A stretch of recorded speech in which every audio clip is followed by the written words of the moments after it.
Maraming ang ganap sa latest chapter ng manga na talagang pinag-uusapan ngayong linggo. Kaya naman sa video nga na to, ito yung tatalakayin natin. Itong nilalaman ng chapter 1118.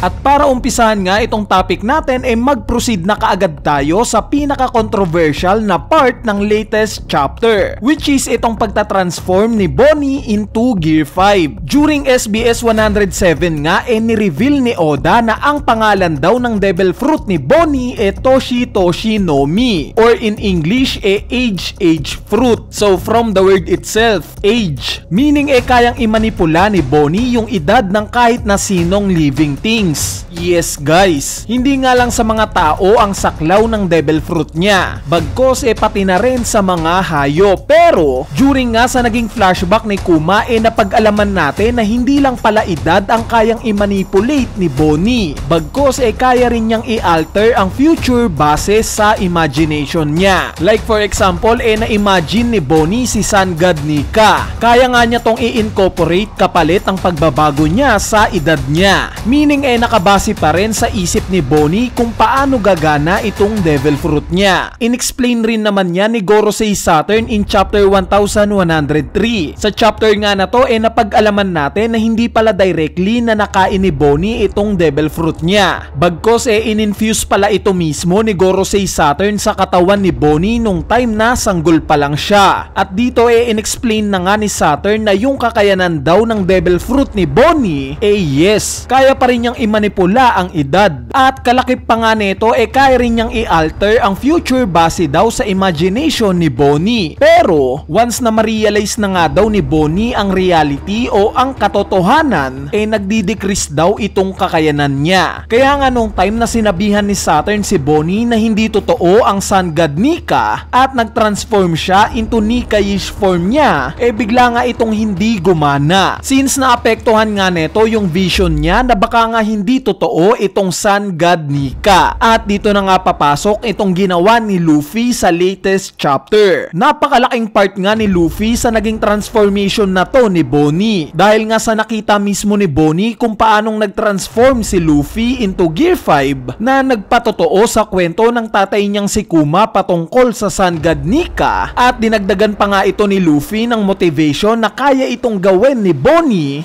dito na nga na-boost itong reality or imagination ni Bonnie na totoo nga ang Sun God Nika. At ito nga ang naging rason kaya niya ito nagaya ng similar kay Luffy. Ngayon mapunta naman tayo sa controversial take para sa panggagaya na to ni Bonnie sa Gear 5. Hati nga ang opinion ng mga tao sa transformation na to ni Bonnie. May mga ayaw nga at meron din namang tanggap itong transformation na to. Ang isa nga sa argument ng mga may ayaw netong Gear 5 form ni Bonnie, dahil daw sa pinaghirapan ni Luffy itong transformation na to. Matagal nga daw bago na-achieve ni Luffy yung ganitong transformation. Samantalang si Bonnie naman daw saglit lang na nakuha. Kaya parang overpower naman daw kung magagaya ito ni Bonnie. So ang sagot ko nga dito, hindi naman porket nagagaya ni Bonnie itong Gear 5, similar na kaagad sila ng lakas ni Luffy. Yes, sabihin na nating magagawa ni Bonnie kung ano yung kaya ng Gear 5 ni Luffy. Gaya ng magpalabas ng kung ano-anong gamit out of nowhere, mag-stretch ng napakahaba, at kung ano-ano pang skills na related sa Gear 5. Pero ang tanong, ito lang ba yung rason kung bakit malakas si Luffy? Diba hindi? Marami pang ang factor kung bakit malakas si Luffy. Nandyan nga yung stamina niya, yung diskarte sa pakikipaglaban, at ang huli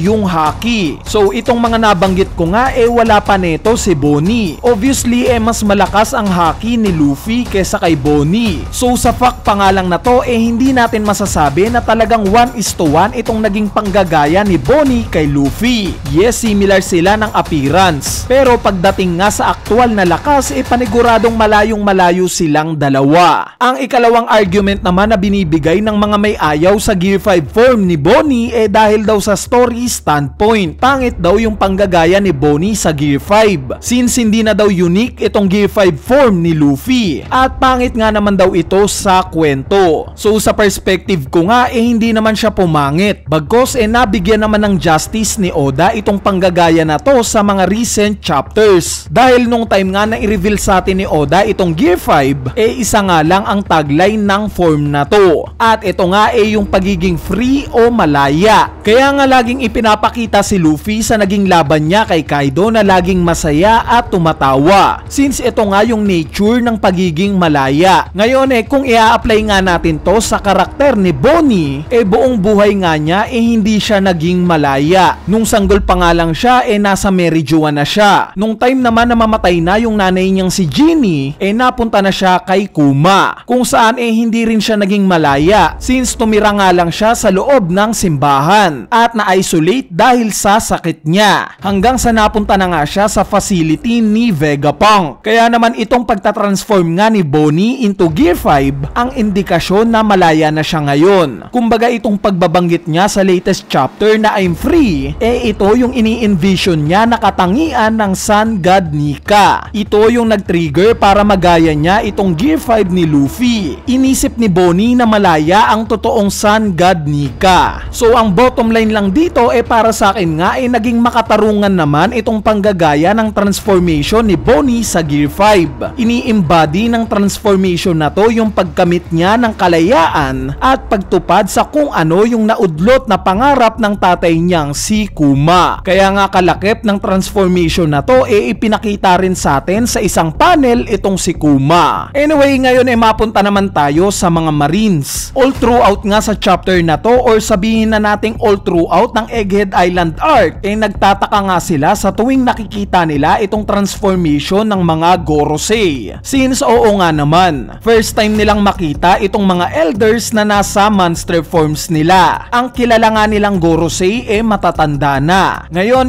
ang interesting ang malaman dito what if malaman at ma-realize nila na itong mga kinakatakutan nilang creatures ito pala yung mga ipinagtatanggol nila. Nasa side pala sila nitong mga kinakatakutan nila. Magbabago kaya ang pananaw nila sa world government o still magbubulag-bulagan pa rin sila? Bali sa part naman ng laban ng mga Gorosei sa grupo nila Luffy, ine-expect ko nga sa susunod na chapter na dahil nga sa nasense nila Gorosei Mercury at Saturn itong transformation ni Bonnie, susunod sila kay Gorosei Mars. Aatakihin rin nila itong barko ng mga Giants. Meaning tatlong Gorosei na itong haharap sa grupo nila Luffy. Ang isang ang inaasahan ko dito kahit makasapak man lang or makaatake itong si Bonnie kay Gorosei Saturn. Dahil panigurado, sobrang satisfying neto. Since alam naman nating lahat na si Saturn ang dahilan kung bakit sobrang miserable ng buhay netong si Bonnie. Dinukot at pinatay nga ni Saturn yung nanay niyang si Ginny. Yung tatay naman niyang si Kuma ginawang robot na walang consciousness. Kaya naman kung makapagbigay nga ng isang suntok itong si Bonnie sa muka ni Saturn, napaka-satisfying nga neto para sa akin. Anyway, ayan na nga yung extension review natin para sa latest chapter ng manga na chapter 1118. Kung natripan nyo nga itong review natin, huwag nyo nang kalimutang pindutin niyang like button dahil napakalaking tulong na nga niyang like nyo para sa ating channel. At syempre, idamay nyo na rin yung pagpindot sa subscribe button.